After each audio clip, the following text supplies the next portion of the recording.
In this video, we're going to be taking a look at the piece Salsa Party, which is contained within your initial Trinity Classical Guitar book, 2020 to 2023.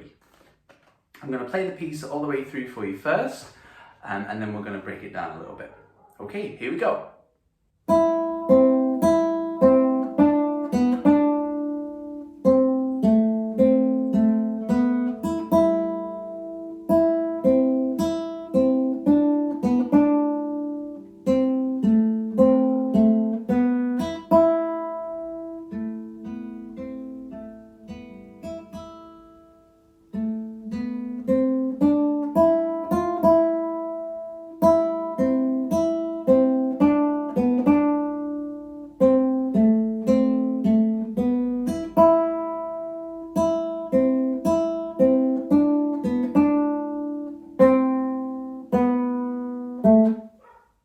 Right then, let's look at the piece. So we're going to start, we're in fortes, which is nice and loud, and we're going to try the first two bars together. The thing to probably watch for here is in the second bar, we have something called a tie with the D. Okay, so this is what we've got in the first two bars. E, C, D, B, D. And it's that last bit really that I'd love you to practice.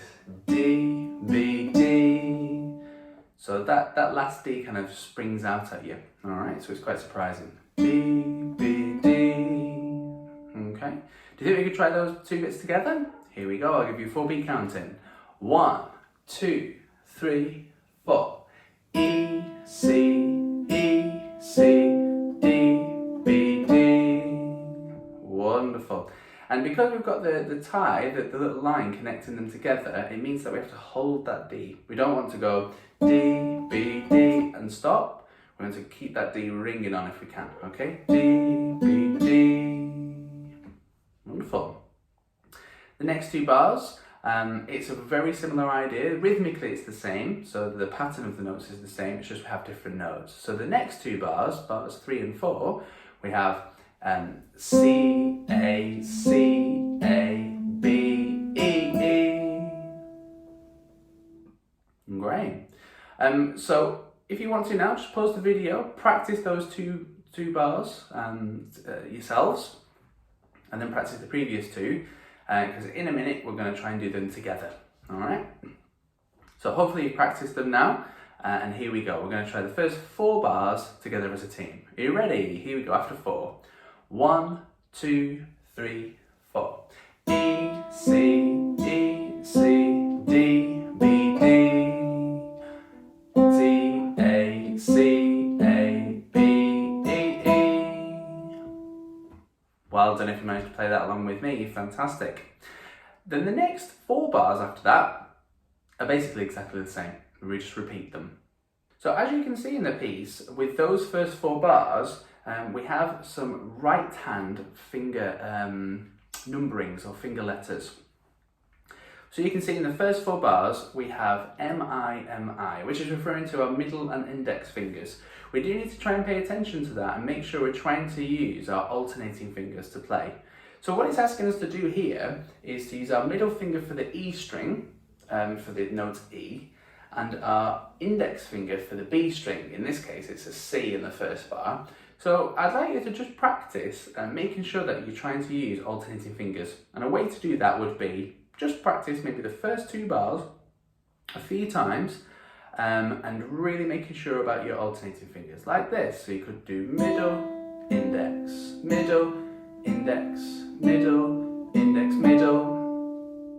And really pay attention to that right hand, okay? Left hand wise, we have to make sure we're in a really strict first position for this one. So any C's or first frets, we're going to use our first finger for that. Any A's, we're going to use our middle finger or any second fret notes. And any D's or any third fret notes, we're going to use our third finger for those, okay? We need to try and make sure that we're sticking quite rigidly to that. Really make sure you're in first position properly. Okay. So now we're going to move on. So now we're on line 2, bar number 4. So now we've got a dynamic change. We've got a P underneath, which means piano. and we're going to be starting there. So these last two bars on the second line sound like this. A, B, C, A, B, E, E. Now you might recognise that last bar on the second line. We've already done it before. B, E, E. So all we have to learn in this bit is really nice and quietly in piano. A, B, C, A, and then we put that B, E, E bit on top. Do you think we could play that together? Here we go. Starting from A in piano. 1, 2, 3, 4. A, B, C, A, B, E, E. Well done if you managed to put that together with me. So what we're going to do now, let's see if you can practice the first two lines on your own. So you might want to pause the video and see if you can practice those two lines together as a team. So glue all the bars together. And don't forget about changing your dynamics to piano at the end. And in a minute, we're going to try those two lines together. Okay, so I hope you've practiced the first two lines and you're okay with that dynamic change. Let's see if we can do it together as a team. Are you ready? So we're going to start in forte. 1, 2, 3, 4.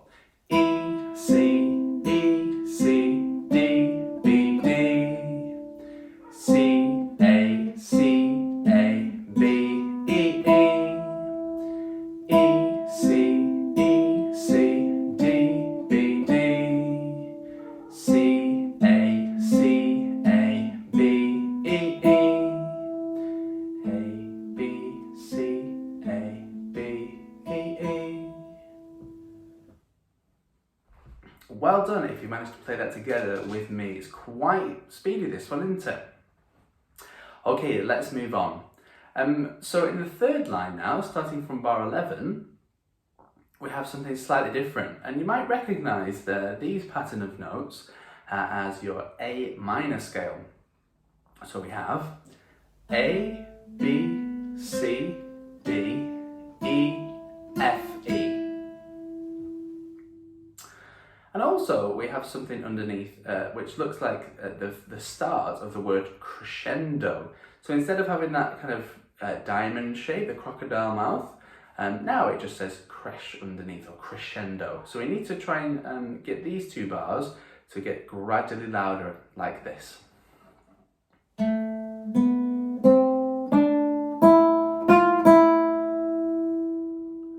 See if you can practice those two bars, bars 11 and 12, or the first two bars on the third line, and just try and get that really nice smooth crescendo.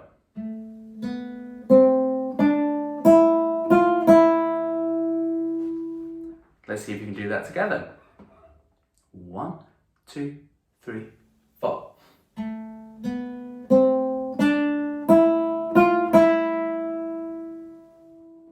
Excellent. Well done if you've managed to do that.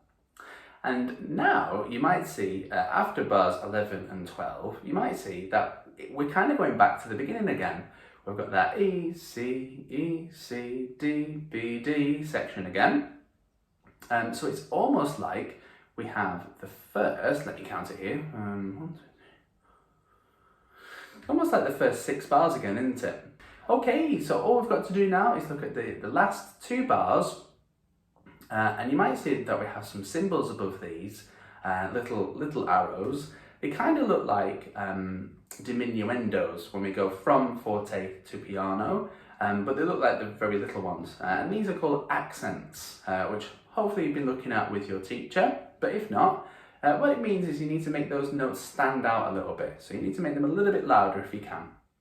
So the ending here, we've got C, B, and then this last note, we have 2 symbols. We've got the accent, which is just below, but also we have a little dot underneath, which is staccato. So we want to make that note as short as we can. There's a few ways to do that. You could use your right hand to do that with, so you could play the note and then stop it with your right hand. That's a way to do it. Another way to do it with a fretted note is as you play, you put the pressure on with your left hand, and then you immediately let go of the pressure and it stops the note.